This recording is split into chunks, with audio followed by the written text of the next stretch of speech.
내일 모레가 구정 명절이라 우리 성도님들이 움직이겠다 그랬는데 오늘 우리 성도님들 별로 움직이는 성도님들이 없는 것 같습니다. 이 구정 명절이 되면 목사는 걱정이 돼요.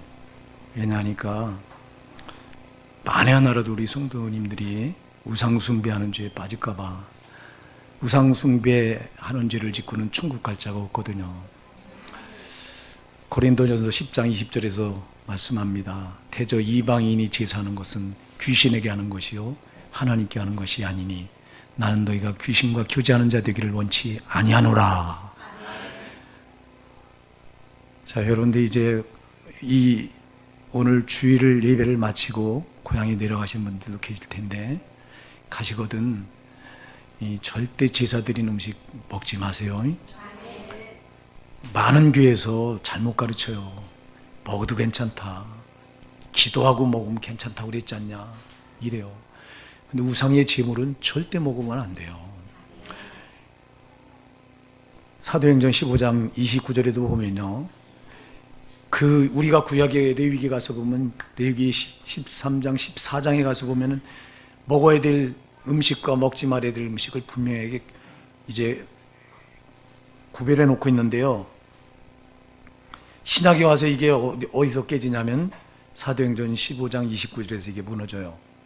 사도행전 15장 29절에서 이 사도들이 성령께 매달려 기도하다가 받은 그 응답이 뭐냐면 우상의 제물과 피와 목매어 죽인 것과 음행 네 가지는 꼭 피하라, 이렇게 거기도 정했고 이걸 교회 당시 이제 초대교회들에게 가르쳤어요. 그래서 이 구약에 먹어야 될 음식, 먹지 말아야 될 음식이 거기서 무너지고, 다만 먹지 말아야 될 게 우상의 짐을 먹지 말아야 되고 피를 먹지 말아야 되고 그리고 목매어 죽인 고기는 먹지 마라, 이렇게 못을 박아놨어요. 그래서 거기 제일 먼저 나오는 게 우상의 제물이에요. 이거 먹으면 안 됩니다. 이게 그래서 고린도전서 10장 21절에도 나는 너희가 주의 잔과 귀신의 잔을 겸하여 마실 수 없고 너희가 주의 식탁과 귀신의 식탁에 겸하여 참여할 수 없느니라. 옷을 박아요. 같이 못 먹어요. 여러분들이 가거들랑 고향에 내려가더라 절대 제사 드린 음식이라면 절대 먹지 마세요. 그래서 나는 여러분들이 될 수 있으면 이 명절 때 1년에 명절이 두 번인데 구정 명절, 추석 명절 두 번인데 이 명절 때 여러분들이 우상 숭배죄 혹시라도 빠질까 봐 걱정되는 거. 가서 시댁에서 내려오란다고 그래서 며느리 내려가서 거기서 제사 음식을 만들거나 이거 어마어마한 죄인데도 이거 모릅니다. 3, 4대가 저주받아서 이거는 지옥을 면할 길이 없는데 이거를 태연하게 아무렇지도 않고 막 범합니다. 여러분 이 명절 1년에 두 번 지내는 이 명절이 하나님 마음을 얼마나 아프게 드리는지 여러분들은 이거 아셔야 돼요. 근데 왜 우리 믿는 우리 크리스찬들이 들떠서 명절에 들떠서, 여러분이 뭐가 들떠요? 여러분이 들뜰 건 예수가 여러분을 위해서 피 흘려 죽어주신 사건에 들떠야지. 예수가 나를 위해 피 흘려 구원해 주신 그 사건에 들떠야지. 왜 우리가 명절에 들떠 세상 풍습에 왜 들떠냐 이 말이요.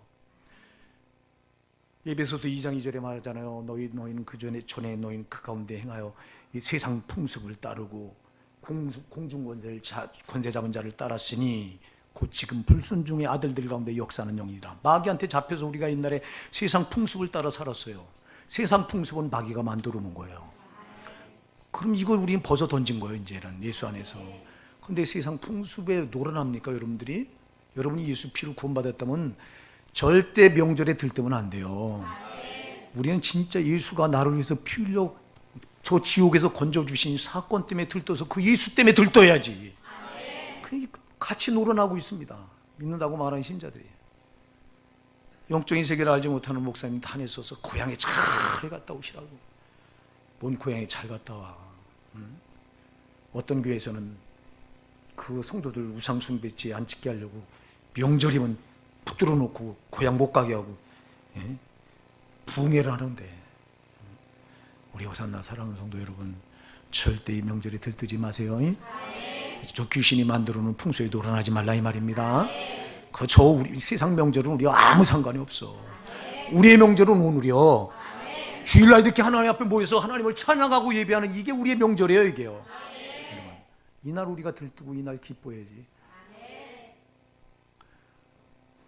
자, 제가 이 말씀을 드리는 건요, 절대 신앙은 혼합되면 안 됩니다. 신앙은요, 색깔이 아주 분명해야 돼요. 근데 많은 신자들이 신앙이 혼합되어 있으면서도 몰라요, 이게요. 혼합된 거는 절대 하나님 받지 않으세요. 세상은 흑백 논리 가지고는 세상은 안 통해요. 세상은 흑백 논리가 분명하면 세상에서는 인정받을 수 없어요. 그래서 세상엔 섞여야 돼요.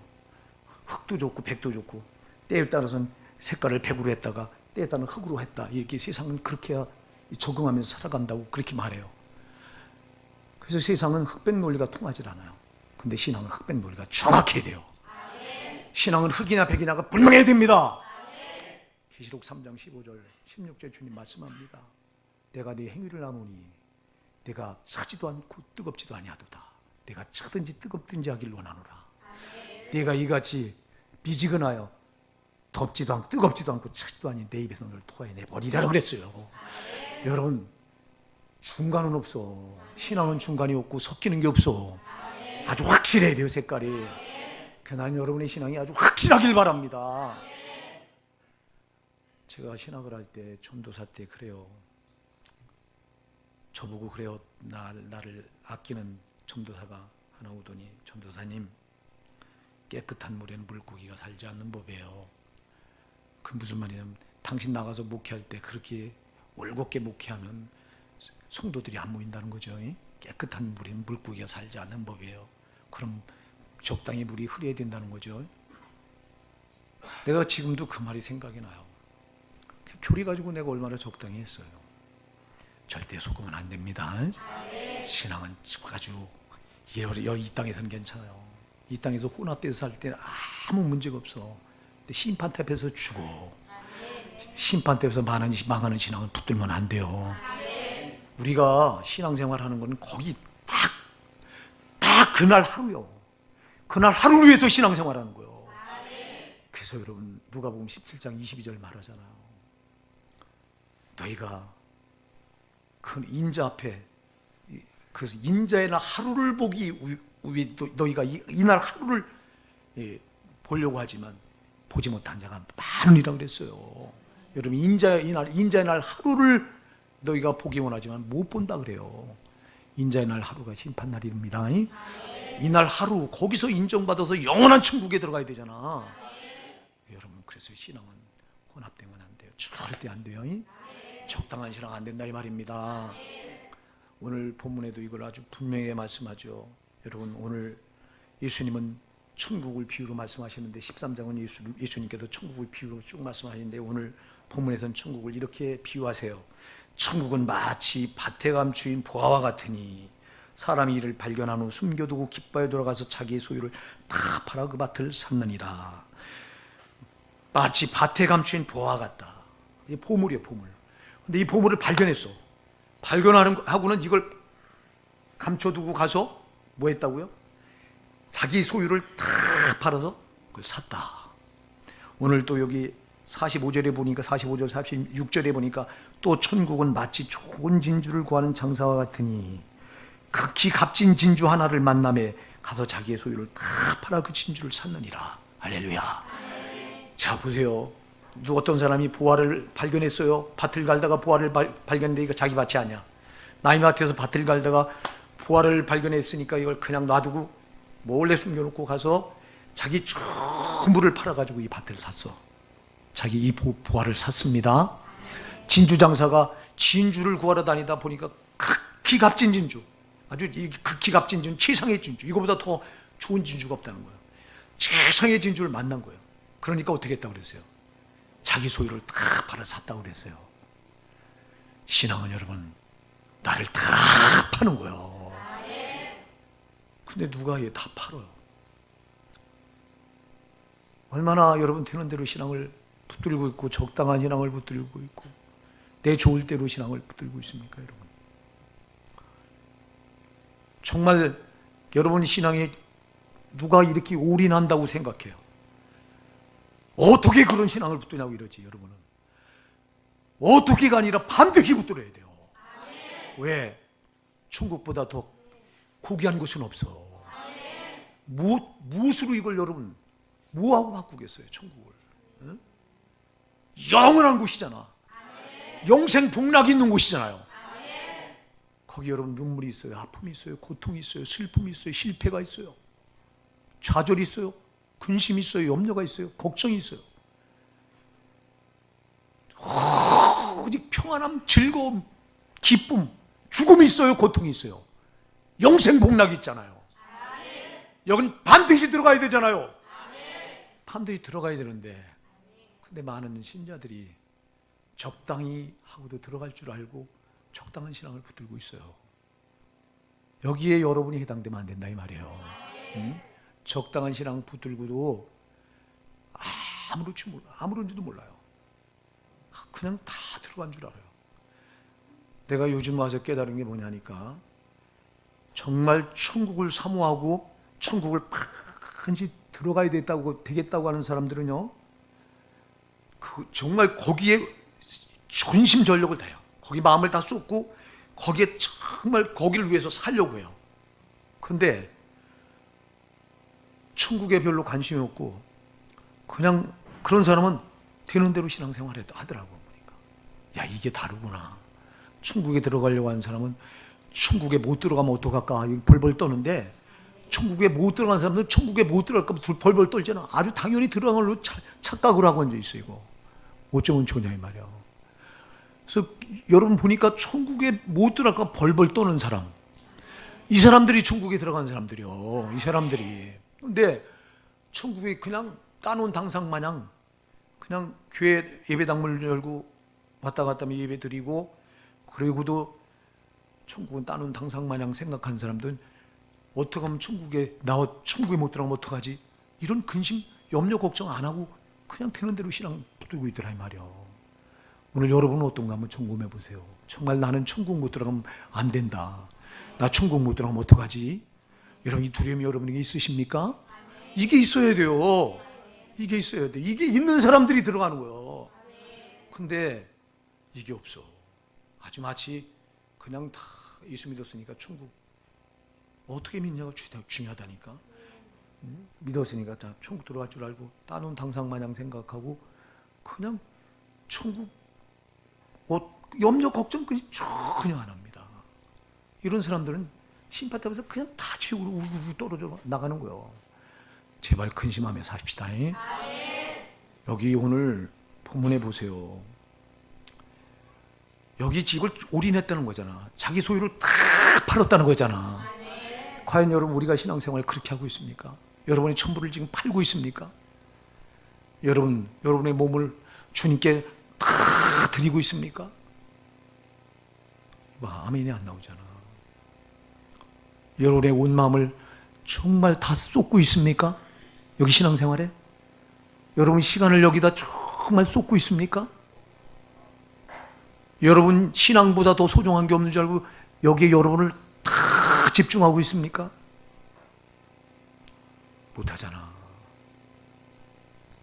상황이 이러면 상황 때문에 신앙을 뒤로 밀어놓잖아. 환경이 또 이렇게 어려우면 어려운 환경 때문에 여러분 신앙을 또 이렇게 옆으로 또 제껴놓잖아. 이렇게 해서 어떻게 사? 이건 못 사는 거예요. 아멘 하세요. 살 수가 없는 거예요. 여러분, 그러면서 이렇게 신앙생활 합니다. 그냥. 근데 정말 천국을 사모하는 사람은요, 여기에 자기를 다 바칠 수밖에 없는 거예요. 예수님께서 제자들을 향해 마태복음 16장 24절에 보면 그래요. 누구든지 나를 따르려거든 자기를 부인하고 자기 십자가를 지고 나를 따를 것이니라 그래요. 여러분, 자기를 부인한다. 나를 부인하는 게, 이게 나를 다 주를 따라가니 올인하는 겁니다. 나를 부인해야, 내가 있는데 내가 살아서 펄펄 날뛰면, 사랑하는 여러분, 이건 내가 아직 못 드린 거예요, 나를. 자, 내 몸 하나도 이렇게 못 드립니다, 우리가. 내 마음 하나도 하나님께 못 드립니다. 상황이 급하면 급하다고 거기 그것 때문에 신앙을 밀어놓을 때 당신은 오늘 본문에서 지어야 되는 거예요. 우리 정신 차립시다. 사랑하는 여러분, 나는 정말 신앙생활 우리 오산나게 사랑하는 성도 여러분만큼은 되는 대로 안 했으면 좋겠어요. 되는 대로 안 했으면 좋겠어요. 정말 저부터 그렇고요. 여러분도 그렇고요. 예. 이건 되는 대로 할 수 있는 것이 아니에요. 근데 교회 안에 대반이 되는 대로 해요. 제 좋을 대로 신앙생활해요. 제 사정이 급하면 사정 앞세우고 쾌락을 또 즐기느라고 또 명절날 얼마나 좋아요. 명절에 명절께서 연휴 끼고 그러니까 놀러 간다고 주일 빼먹고 지금 태반의 신자들이 아마 어제 신문인가 그제 신문인가 보니까요. 이번 구정 명절에 이 인천공항을 통해 나가는 인원이 100만 명이랍니다. 100만 명. 해외여행을 떠나는 인원들이. 그 100만 명 가운데 크리스찬이라고 말하는 사람들이 얼마나 꼈을까 나는. 사랑하는 여러분, 우리 이 땅에서 잠깐 즐기자고 존재하면 안 돼요. 이 땅에 잠깐인 거는 그냥 포기하고 조용한 천국 가서 영원히 거기서 누려야 돼요. 거기서 누려야 돼요. 사랑하는 여러분, 천국 아무렇게나 들어가는 게 아니라고 오늘 본문이 말하는 거예요. 응? 이걸 발견한 후 이거 다 팔아서 하잖아. 정말 이렇게 신앙을 붙드는 신자들이 교회 안에 몇 명이나 되냐고. 우리 교회는 몇 명이나 되냐고. 너무너무 안타까운 거예요. 마귀 새끼는 세상 걸 화려하게 만들어서 세상 걸 보여주면서 이걸로 현혹시킵니다. 야, 여기가 천국이라고 막. 여기가 천국이면 여기가 영원하냐 이 말이야. 여러분 속지 마십시다. 속지 말자. 이게요, 이 진주, 보화, 이 가치를 알아야 다 팔아서 사는데 왜 우리가 신앙생활 올인하지 못합니까? 왜 우리가 신앙생활에 올인하지 못하는 이유가 뭡니까? 여러분이 아직 보화를 만나지 못해서 그래요. 여러분 진주를 발견하지 못해서 그래요. 여러분 여기 본문에 나온 보화가 뭡니까? 본문에 나온 진주가 뭡니까? 예수입니다. 예수가 보화고 예수가 진주예요. 예수보다 세상에 값진 분이 어디 있어요? 그래서 여러분들 찬송가 백이장에 주 예수보다 더 귀한 것은 없네. 이따가 우리가 부를 거지만 여러분 찬송 그렇게 부르잖아. 정말 주 예수보다 더 귀한 거 없는 줄 아십니까? 그 주 예수가 정말 여러분에게 진주입니까? 최상의 진주입니까? 여러분에게 최고의 보화입니까? 그렇다면 여러분은 그 예수를 위해서 올인할 수 있어. 근데 많은 이들에게 예수가 보화가 아닌 거예요. 진주가, 최상의 진주가 아닌 거예요. 그래서 예수보다 다른 걸 앞세우는 거예요. 다른 걸 앞세울 때 돈을 앞세우는 사람은 그 돈이 여기 본문에 진주가 돼 있고 보화가 돼 있는 거예요. 여러분이 여기 애기 엄마들 내 자식이 얼마나 소중해요. 자식이 소중하더라도 아무리 소중해도 당신을 피로 값주고 사신 주님보다 앞세울 수 없잖아. 아브라함이 이걸 창세기 22장 그대로 보여주죠. 네가 얻은 100세 이삭을 모리아산에 나에게 번제로 드리라고 그랬을 때 그가 주저하던가요? 그냥 갖다 드리잖아. 칼을 꽂으려고 할 때 주께서 아브라함아 내가 이제야 네가 나를 경외하는 줄 알았노라. 우리는 이 예수가 보화가 되어 있지 않기 때문에 최상의 진주를 모르기 때문에 여기 올인하지 못하는 거예요. 이걸 알면 왜 올인하지 못하겠어요? 왜 모를까요? 오늘 여기 44절에 천국은 마치 밭에 감추인 보화 같으니 그랬거든요. 여러분 감춰져 있기 때문에 모르는 거예요. 자, 여러분 예수님을 본 적이나 있어요? 2000년 전에 유대 땅에 오셨던 예수를 여러분이 본 적이나 있습니까? 하나님을 여러분이 본 적이나 있습니까? 영이신 하나님을 여러분이 눈을 떠서 본 적이나 있습니까? 아니면 2000년 전에 유대 땅으로 오셨던 예수를 여러분이 본 적이나 있습니까? 없잖아. 그저 성경에 기록된 이 말씀 전해 들어서 우리가 아는 거잖아. 그러니까 예수에 대해서 막연한 거예요. 감춰져 있는 거예요. 여러분 예수에 대해서 막연하면 안 돼요. 막연하면 안 된다니까. 여전히 감춰져 있다면 안 되니까. 안 된다니까 이게. 여러분에게 감춰져 있으면 안 돼요. 제가 여러분에게 전에도 말씀드렸잖아요. 구약에서는 예수가 감춰져 있었어요. 드러나질 않았어요.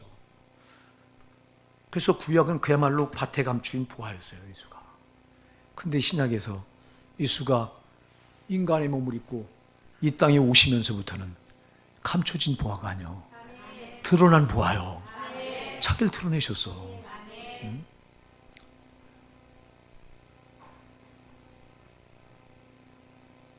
그리고 오셔서 천국을 제일 먼저 제일성으로 외치신 메시지가 마태복음 4장 17절에서 뭐예요? 회개하라, 천국이 가까웠느니라. 내가 너에게 천국을 가지고 왔으니 회개하는 자가 갖는다 말이에요. 천국을 주러 오셨다고. 그러면서 예수님이 이 땅에 오신 건 여러분 천국을 주러 오신 거예요. 그리고 감춰졌던 그 예수가 비로소 이제는 공개, 자기를 드러내신 거예요. 더 이상 감춰진 보화가 되면 안 되는데, 그런데 많은 신자들이 교회 안에 들어와서 예수가 감춰져 있어. 아직도 몰라 예수를. 이걸 어쩌면 좋아. 오늘 이 자리에 예배드린 여러분에게도 예수가 이렇게 감춰져 있는 분이면 안 됩니다. 감춰져 있는 분이면 안 됩니다. 왜 감춰져 있습니까, 여러분? 아니 내가 왜 나 예수 이름도 부르고요, 나 예수님께 나와서 지금 예배도 드리잖아요. 아니 여러분, 그럼에도 여러분이 그 예수에 대해서 여러분을 올인하지 않고 있다면 여러분은 아직 그 예수의 가치를 모르기 때문에, 여러분에게 그가 보화가 되어 있는 게 아니고 최상의 진주가 되어 있지 않기 때문에 여러분 그 가치를 모르기 때문에 여러분을 투자 다 드리지 못하는 거예요. 가치를 알면 여러분을 다 드리게 돼 있어요. 아, 목사님은 목사님이니까 다 드리죠. 아니요. 여러분 목사만 드리는 게 아니에요. 나를 정말 이 죄가 저주받은 거 아니에요. 내가 죄라고 하는 것은 영원히 나를 저주 가운데 나를 묶어놓은 게 죄인데, 그런 영만 죄에서 나를 거기서 끄집어내고 죄값으로 나는 영원히 죽어서 저 지옥에 떨어질 수밖에 없는데 거기서 나를 구원해 주신 그 예수, 그 고귀하신 예수의 그 놀라우신 은혜와 사랑을 안다면 여러분 거기에 목사만 아니라 평신도도 그걸 아는 순간 거기 그 나를 쏟게 돼 있어요. 이거는 당연한 거예요. 근데 이게 안 된다? 아직까지 여러분 교회 나와서 예수 이름은 부르고 예수에게 여러분들이 예배도 드리고 합니다만, 죄송합니다만 여러분 눈에 아직 가려져 있는 거예요. 발견하지 못한 거예요. 이거를 세상 사람들은 모르죠. 죽었다 깨어나도 예수를 모르죠. 그래서 고린도후서 4장 4절에 말합니다. 이 세상의 신이 믿지 않는 데는 마음을 혼미케 하여 그리스도 영광의 복음의 광채를 가리우게 하였느니라. 믿지 않는 세상의 불신자들 마음을 이 세상 신이 누구예요? 마귀가 그 마음을 혼미케 해서 그리스도 영광의 복음의 광채를 비추지 못해 가리었다고 그랬어요. 그게 가려서 못 보게 하는 거예요. 그래서 세상의 불신자들은 예수가 부활한 줄 절대 몰라. 못 깨달아. 발견할 수가 없어. 왜? 이 세상 신 마귀가 그들의 마음을 혼미케 했다고 그랬어요. 그래서 절대 못 보게 해. 아, 이게 불신자들에게 해당되면 괜찮은데 교회에 들어와 있는 신자들에게도 해당되고 있네. 아니, 교회에 들어와 있는 신자들에게도 저놈 마귀가 역사에서 그 마음으로 혼미케 해서 그리스도의 영광의 복음의 광채가 비치지 못하도록 이게 가로막고 있습니다. 이게. 그러니까 이게한테 가로막혀서, 자, 여러분이 돈에 마음 뺏겨서 오늘 돈벌이로 이 주의를 여러분이 범했습니까? 여러분은 그럼 마귀가 돈으로 혼미하게 만들어서 여러분 눈을 가린 거예요. 응? 여러분 쾌락 때문에 놀러가는 여행 때문에 오늘 이 주의를 범했습니까? 그럼 마귀가 여러분 마음을 혼미케 해서 그 여행 거기 쾌락으로 다 혼미케 해서 여러분 마음을 도둑질해서 그리스도 영광의 복음의 광채를 가린 거예요. 자, 이게 그들의 문제가 아니라 오늘 이 자리에 나와서 예배 드리는 우리의 문제도 있어요. 자, 우리 마음을 저게 이렇게 혼미케 하면 이게 뿌연 안개처럼 해가지고 아주 예수가 막연하고 희미한 거예요. 그래서 교회 안에 들어있는 신자들에게는 이게 어떻게 하냐면 고린도후서 10장 5절에 보면 이론으로 죄송합니다.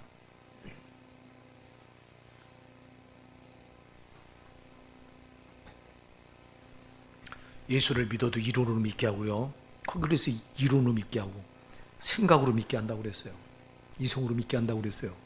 그래서 하나님께서 예수 그리스도 이 강력한 진을 이 마귀의 강력한 진인데 이걸 파쇄해야 된다고 그랬어요. 이걸 때려 부셔야 된다고 그랬어요. 고린도후서 10장 5절에 보면 이거 그래서 모든 이론과 하나님을 아는 것을 대적하여 높아진 교만과 그리고 모든 생각 이게 다 마귀가 쳐놓은 견고한 강력한 진이라고 그랬는데 이게 무너져야 된다고 그랬어요. 이거 우리가 이렇게 믿는 거예요. 믿어도 이론으로 믿고 생각으로 믿고 이성으로 믿고 그러니까 막연한 거예요. 막연한 거예요. 그러니 도무지 예수를 가까이 두고도 발견하지 못하고 있는 거예요. 이게요. 여러분이 지금 이 예배당에 나와서 예배를 드리고 있다면 지금 예수가 오늘 이 자리에 그리스도의 영이 성령으로 와 계십니다. 예수께서 그리스도의 영 성령으로 와 계시는데 가장 가까이 옆에 두고도 못 발견하는 거 이거 발견하셔야 돼요. 발견하셔야 돼요. 제자들을 보세요. 제자들이 예수님을 3년 반씩이나 따라다닙니다. 그리고 치유의 마지막 만찬을 마치고 예수님께서 제자들 데리고 감람산에 올라가시면서 기도하러 이제 치유의 기도죠. 마지막 기도하러 올라가시면서 제자들을 향해 말합니다. 오늘 밤에 너희가 나를 다 버리리다. 그러니까 베드로가 튀어나오면서 주여 이들은 다 주를 버릴지언정 나는 결코 주를 버리지 않겠습니다. 그러니까 이 밤에 네가 다 울기 전에 3번 나를 부인할 것이다. 그러니까 베드로가 있다가 주여 내가 주와 함께 죽을지언정 결코 부인하지 않겠습니다. 그러니까 제자들도 우리도 그렇게 하겠습니다. 그러더니 그 밤에 조금 있다가 이 가룟 유다가 대제사장의 하숙들 군속들을 끌고 와서 예수를 체포하니까 전부 예수 머리 뿔뿔이 다 도망칩니다. 그나마 베드로는 양심의 가책이 있어서 그런지 빨찌감치 예수 잡혀서 끌려가는 그 가야바의 법정까지 따라갑니다. 안나스의 그 뜰 거기까지 따라갑니다. 따라갔다가 거기서 정체가 들통나니까 3번 예수를 그냥 부인해버리고 말잖아요. 여러분, 예수를 가까이 모시고도 그 예수가 누군지 몰랐던 거예요. 근데 오순절에 마가다락방에 성령이 임하니까 성령을 받고 나니까 그때서야 예수가 누군지 알아. 그때서야 비로소 자기 천부를 다 팔어 생명을 버리잖아. 11사도가 하나같이 주를 위했던 그들이 생명을 주를 위해 버리잖아요. 정말 자기들을 다 팔잖아요. 이게 성령으로만 가능하다 이 말입니다. 여러분이 예수를 부활로 발견하고 싶으십니까? 가장 세상의 진주인 정말 그 가치를 알고 싶으십니까? 여러분 지식으로 안 돼요. 이론으로 안 돼요. 여러분 생각으로도 안 돼요. 오직 성령으로만 돼요. 나는 오늘 성령이 오셔서 예수가 누군가를 좀 알려줬으면 좋겠어. 여러분이 성령으로 예수를 만나면요 정말 그때서 비로소 주 예수보다 귀한 것은 없네. 이 고백이 그냥 입에 발린 고백이 아니라 속에서 나오는 고백이 돼요. 성령으로 예수를 만나면요 거기 올인하게 돼 있어요. 누가 시킨다고 해서 되는 거 아니에요. 신앙은요 목사가 시킨다고 되는 게 아니에요. 누가 시킨다고 됩니까? 권사님이 자기 이 부역장들이 자기 팀원들 시킨다고 됩니까? 주일학교 교사들 학생들한테 주고 싶어서 막 오늘도 교사 주일학교 가르치는데 보니까 주일학교는 철이 없지. 주일학교 애들이 이놈들이 뭘 받나 말씀을. 그러니까 주는 교사는 강단에서 안타까워서 그런데 주일학교 애들은 철이 없으니까 그냥 되는 대로 받죠. 안타깝지만 이 목사도 똑같아요. 어떻게든 그냥 주고 싶어서. 근데 이게 이렇게 한다고 되는 게 아니야. 성령이 오셔야 돼요. 그냥 성령의 예수를 가지고 들어오셔야 돼요. 여기. 저들한테 성령이, 여러분 성령이 오신 이유는 딱 한 가지예요. 성령 예수를 증거하러 오셨어. 그는 예수를 가지고 오셨어. 예수를 가지고 오신 거예요. 예수가 통정녀 마리아의 몸에서 잉태될 때부터 성령으로 잉태돼서, 그가 여러분 그 몸 태어날 때도 성령으로 태어나고, 그때부터 내 십자가에 죽으실 그 내 성령과 성령이 함께 하셨잖아. 그러니까 예수를 처음부터 끝까지 그러니까 성령만큼 예수를 하시는 분이 없어. 그 성령이 예수를 가지고 나한테 탁 내 가슴에 들어올 때, 그래서 나한테 이걸 예수를 공개해 줄 때, 그래서 비로소 예수 가치를 알게 되는 거야. 야, 예수가 이런 분이었구나. 예수가 이렇게 처절하게 십자가에 피 흘려 죽으시고 살을 찢기시고 이렇게 고통받으신 것이 이 어마어마한 내 죄 때문이로구나. 이게 이성으로, 이론으로 믿어지는 게 아니라 성령으로 믿어지면 이때 오열이 나오는 거예요. 막. 주여, 내가 잘못했습니다. 내가 죽을 죄인이었는데 주님이 어쩌자고 나 같은 걸 위해서 하나님이신 당신이 처절하게 내가 받을 지옥 형벌을 그렇게 받으셨나니까. 이게 여기서 절규가 나오는 거예요. 그러니까 여러분, 이 절규는 이게 회시며, 이렇게 예수를 만난 분들이 비로소 예수의 가치를 알아요. 거기다 전부 쏟는 거예요. 저 큰 교회들은, 특히 저 동부지천동에 있는 그 무슨 교회입니까? 거기가 소천하신 하영조 목사님이 목회하시는 온누리교회, 거기는요 평신도 선교들이 얼마나 많은지 몰라요. 신학을 해서 목사가 되지 않고 그냥 이렇게 예수를, 이게 보화로 극히 값진 진주를 만난 진주 장사처럼 이렇게 만나니까 이들이요 대단한 학벌을 가진 사람들이에요. 서울대 나와서 심지어 아주 유명한 의과 의사고요. 또 이 법관이고, 이런 사람들이 예수를 그렇게 만나니까 평신도 선교사로 나가버려. 아프리카, 특히 아프리카 저 오지 같은 데 가서 그 예수의 그 놀라운 생애가 자기들한테 여기서 역 분출되니까 이걸 견디지 못하니까 그들이요 생업 다 때려치고 그 자기 생을 완전히 포기하고, 그리고 오지 아프리카 같은 데 가서 그 얼마나 덥습니까? 그 남은 생애 거기다 막 쏟아부어. 이게 그냥 되는 게 아니잖아. 이게 자기를 다 파는 거잖아. 여러분, 이런 일이 그냥 되질 않고 예수를 확실하게 이렇게 발견하니까 되는 거예요. 이거는 성령으로만 가능하다 이 말입니다. 성령으로만. 제가 몇 달 전에 그런 얘기를 했어요. 우리 교회는 후임자가 다른 데 와서는 안 된다.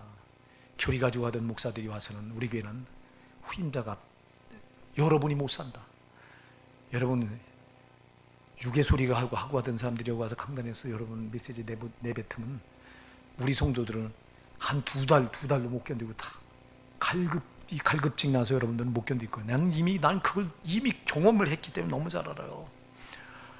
그래서 다른 데서 와서는, 교리 가지고 하던 목사들이 와서는 우리 교회는 지탱이 안 된다. 작은 교회지만. 그래서 나는 우리 교회에서 이런 말씀을 받고 큰 우리 성도들 가운데 내 뒤를 이어갈 후임자가 나왔으면 좋겠다. 내가 한 3달 됐을 거예요. 3달 전에 그런 얘기를 했어요. 그리고 기도하는 가운데 너희 교회에서 준비된 자가 있다고 하는 강한 감동이 나한테 오기에 그걸 하고 내가 기다렸는데 아무도 나한테 지금 와서 목사님 뒤로 이어서 신학을 하겠습니다. 이렇게 말하는 사람이 나오질 않아. 분명히 누군가의 마음에는 성령이 감동을 줬을 텐데, 분명히 나한테 이 감동을 주실 때는 누군가의 마음에도 줬을 텐데 그런 사람이 아직 안 나타났어요. 나는 지금 우리 교회 장래가 참 걱정이 돼요. 내가 여러분 이 작은 성전이지만 우리 교회 이런 실정으로서 이 성전을 여기다가 매입했다고 하는 건 이건 여러분 거의 기적이나 가까운 건데요. 이게 한두 푼 들어가는 돈이 아니잖아요. 여러분의 참 엄청난 헌신도 있었고요. 또 외부에서도 참 헌신도 있었고, 이렇게 해서 예배당을 마련한 이유가 있잖아요. 이 예배당을 마련하지 않으면 여러분들은 내가 은퇴하면 다 뿔뿔이 흩어져. 다 흩어져 버리고 말아. 다 흩어지면 여러분들 뭐 되냐? 또돌이 교인 되고 말아. 얹혀서 이 교회 갔다가 저 교회 갔다가 뿌리도 못 내리고, 그렇게 하다가 심파태 뵀으면 너 소속이 어디냐 물었을 때 다 지옥 떨어질 걸 내가 뻔히 아니까 내가 가슴에 이게 막 타는 열정이 있어서, 그래서 이 성전을, 그래서 내가 무슨 돈이 있어요? 없는 나부터 헌금해 가면서 이렇게 해서 우리 성전을 마련한 이유도요, 우리 교회 성도들 여러분들이 흩어지면 안 된다. 여러분이 미아처럼 고아처럼 또들이 교인을 만들어 놓고 내가 하나님 앞에 설 자격이 없다. 그래서 여러분 기도하는 가운데 이렇게 해서 성전을 마련해 놓은 건데, 성전만 마련했다고 된 게 아니더라고 보니까. 어떤 목사가 와서 내 뒤를 이어가는 자가 또 중요하더라 이 말이야. 여러분 제발 기도하시고요. 교리 가지고 한 데서 온 목사들은 안 돼요. 여러분들이 기갈이 걸려서 안 된다니까. 나는 여러분 가운데 누가 참 나타났으면 좋겠어. 기도 좀 하세요. 기도 좀 하세요. 성령이 여러분 마음에 감동을 줘서 지금 2월까지 우리 이 신학교가 지금 학생 모집을 하고 있던데 2월까지 2월 며칠인지 잘 모르겠어요. 얼마 안 남았는데 참 답답해요 내가. 왜 이런 말을 하냐니까, 정말 예수를 이 정말 보화처럼 극히 값진 진처럼 만난 목회자들도 드물어요. 제가 보니까 드물어요. 그래서 여기에 자기를 전부 진실하게 쏜 목회자들이 물론 있죠. 그 중에 많이 있을 거예요. 근데 모르겠어요. 나는 우리 윤석전 목사님 말고는 그런 목사를 만난 경험이 없어요. 내가 목사들을 많이 경험했잖아요. 나는 윤석전 목사 저분만큼, 저분은 진짜 자기를 다 쏟아서 주를 위해서 자기 생명을 버리는 분이니까 저분은. 난 저분 말고는 그런 목사를 아직 만나본 기억이 없어요. 그러니까 걱정이 되는 거예요. 목사만 아니라 여러분도 반드시 예수를 그렇게 만나셔야 돼요. 정말 여러분 예수보다 더 귀한 분은 없어요. 예수 말고 무슨 가치가 있어요, 사랑하는 여러분. 세상에 억만금이 가치가 있어요, 그게요? 그게 여러분 영생을 담보해요? 여러분 억만금 그 돈 때문에 여러분 지옥 가는 사람이 한둘이 아니에요. 오히려 돈 때문에 지옥 가는 사람이 한둘이에요. 근데 돈에 목을 맵니다. 권력이요? 권력 때문에 지옥 가는 사람이 한둘입니까 여러분? 권력 잡아봤자 여러분, 나는 우리나라 같은 상황에서 정치 안 해야 돼요. 근데 왜 정치에 뛰어들어?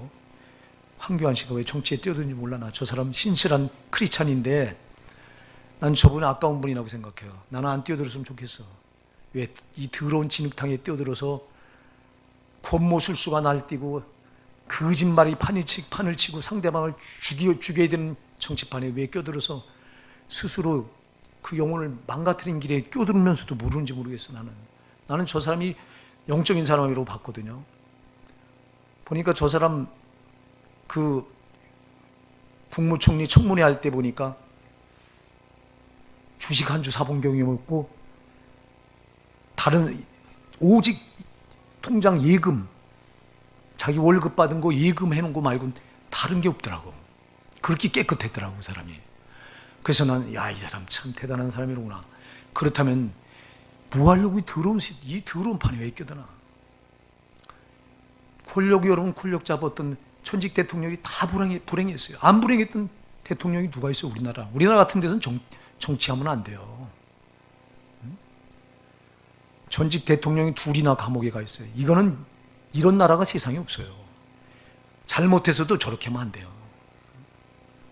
이놈의 정치는 순 보복 정치고, 남을 찍어 눌러서 짓밟아야 되는 정치고, 이 판에 뭐 하려고 껴드냐고.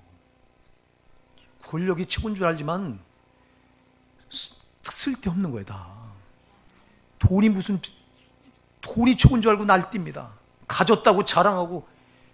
나는 강남에 집 한 채가 32평짜리가 20억이 넘는다고 한 소리 듣고 깜짝 놀랐어 내가.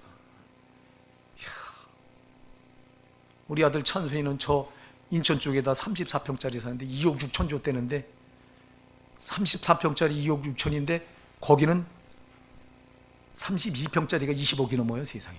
강남 쪽에. 이놈의 나라가 이거 도른 나라지. 이거 미친 나라지. 아니 그리고 그게 무슨 가치가 있어. 천년만년 그거 가지고 누려요? 우리 정신 차립시다. 사랑하는 여러분, 우리에게 영생을 주시는 예수 말고는 귀한 게 없어요. 여러분 진짜 이 보화를 만나셔야 돼요. 정말 진짜 이 보화, 예수보다 더 귀한 분이 어디 있어요? 나는 성령으로 여러분이 예수를 이렇게, 예수님의 제자들도 예수를 보화를 옆에 두고 쫓아다니면서도 몰랐는데 성령 받으니까 알잖아. 제발 성령으로 예수를 만나셔서 이 보화를 확실하게 내 것으로 만드시고요. 여러분 헛된 데 여러분 쏟을 거 없어. 지금 죽게. 신앙에 올인하시는 거예요. 신앙에 올인하시는 거예요. 신앙이 전부요. 뭐가 있어? 근데 왜 신앙생활을 취미생활하다 합니까? 취미생활입니까 신앙이? 교회 안에요 취미생활하듯 신앙생활하는 신자들이 한둘이야. 너무너무 가슴이 아픈 거야.